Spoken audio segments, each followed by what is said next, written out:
Hey yo, what's up, GioEra? And today I'll be talking about the new dev blog, which is the monthly thing they're doing in Dauntless. They're releasing new news about the new upcoming update, which is coming out in summer 2024. It's gonna be a really big update. I'm currently really looking forward to that. And yeah, they're releasing some kind of information about this new updates monthly, so I'm gonna be doing all news about that. Yeah, for this one, you got all about buffs, which is the info about buffs, all this kind of stuff, and a little teaser at the end, which judging by the thumbnail and maybe the title, you already know about that. So yeah, this was released on October 26, 2023, and let's get right into it. Hey Slayers, welcome to the third installment of our monthly devlogs discussing ongoing development for the Shadow Tiles. In today's blog, we'll be discussing important changes to the buff system. Let's dive right in, shall we? Buffs simplified. The current buff system in Dauntless is very convoluted, making it not only confusing to veteran players, but also oftentimes entirely ignored by new slayers. Buffs can add a new dimension to the way you slay, so we want to make using and understanding buffs simpler for all slayers. Come summer 2024, you will see a major overhaul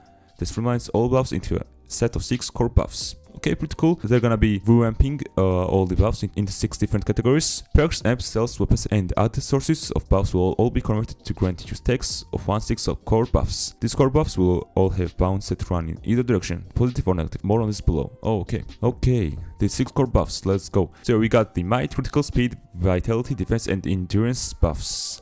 Might is gonna be the attack damage, critical by the judge node name, it's the critical hit chance and damage. Speed is the movement speed and attack speed.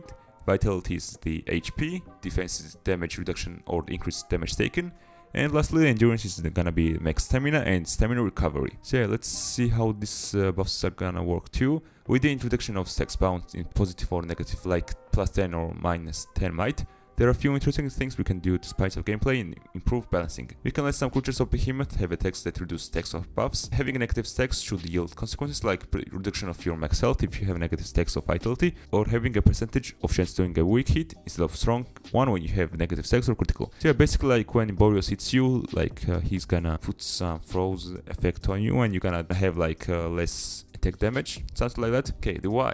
Clarity at a glance. The current buffs heads-up display HUD can sometimes be unclear and confusing. There's many different buffs and utilize the same icons, with no local visual distinction. Something like the cross swordsing icon could represent buffs that give you extra damage, increased attack speed, or something entirely different. Even when the icon for a buff is obvious and distinct, the benefit may sometimes not be. Most of you know that the little running man icon represents increased movement speed, but you would not know exactly how much of an increase. Again, true, very true. In the new buff system, clarity is a priority. A single glance at your HUD will let you know which of the 6 core buffs you have, as well as how many stacks or if there are currently. The stacks will be a clear indication of how much impact a perk provides. For example, if one perk grants you 20% increased damage and that the perk grants you 10% increased damage, the first one will be represented by 2 stacks of might and the other by 1 stack. The stacks all funnel into the same might core buff, so in this example you will see a single might icon on your HUD with 3 stacks filled. So yeah, basically if you have like a cell which gives you 20% increased damage, you're gonna get like 2 stacks from it. And if they are like maybe 50% increased damage, you're gonna get like 5 stacks. Furthermore, perk descriptions will now clearly indicate how which of the 6 core buffs it contributes to, and how many stacks it grant or deduct, for example. Yeah, let's go into it. For example, the old Predator was like after taking hostile damage for 15 seconds, deal plus 35% at damage, and the bonus is gonna be lost when hit. And the new description for it's gonna be after taking hostile damage for 15 seconds, gain 3 health stacks of might. These stacks are lost when hit. So you get the idea. Other cells will be like that too. For example, the Evasive Fury. After dodging to an attack, gain 50% attack speed for 25 seconds, and the new one is gonna be after dodging to an attack, gain 3 temporary stacks of speed. Pretty nice, pretty cool. Let's continue onto the next topic, improving build diversity.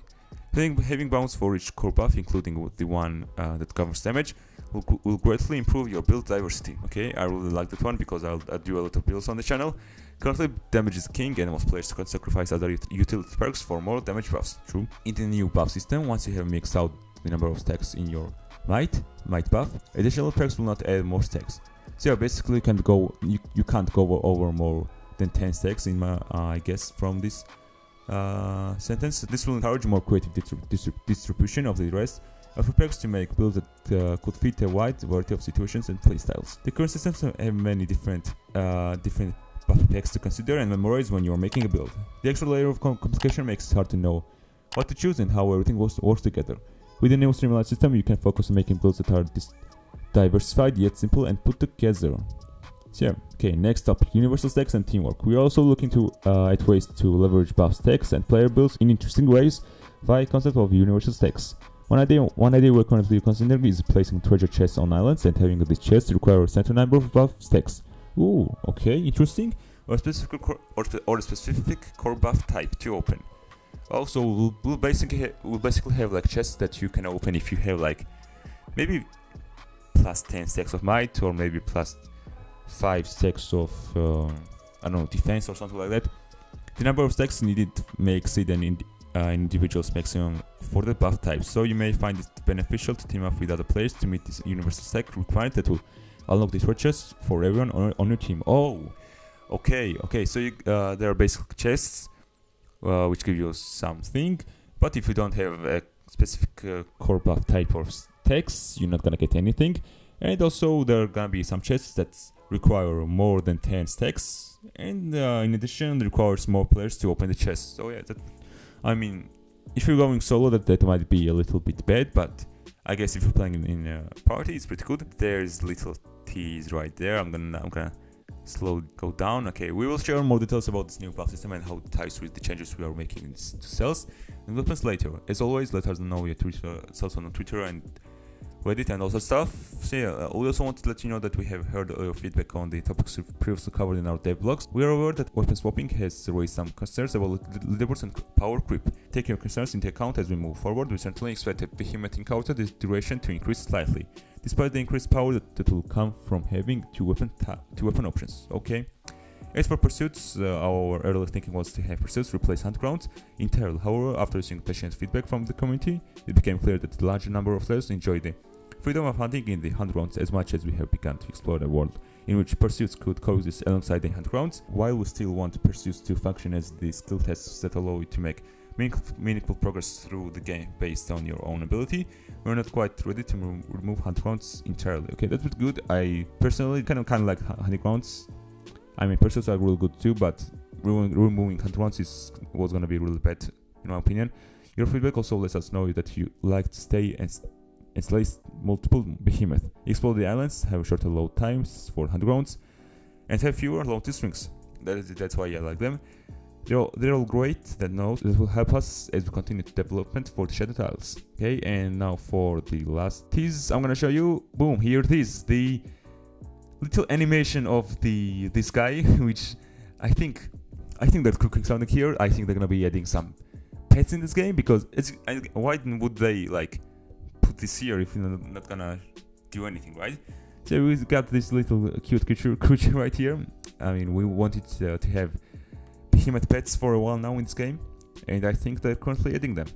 And I think the next next after that monthly devlog will cover that. And yeah, that's all about it for the this monthly devlog, which was for the October. Next one is gonna be in November, at the end of November I think. So yeah, that was all about this, all the news about the upcoming update Shadow Tiles, which comes out on 2024 summer. So yeah, if you want to keep updated to all kind of information and all the builds and all the stuff on this game, Dauntless, make sure to subscribe to the channel and like the video. And yeah, this has been GioEra, and I will see you guys next one.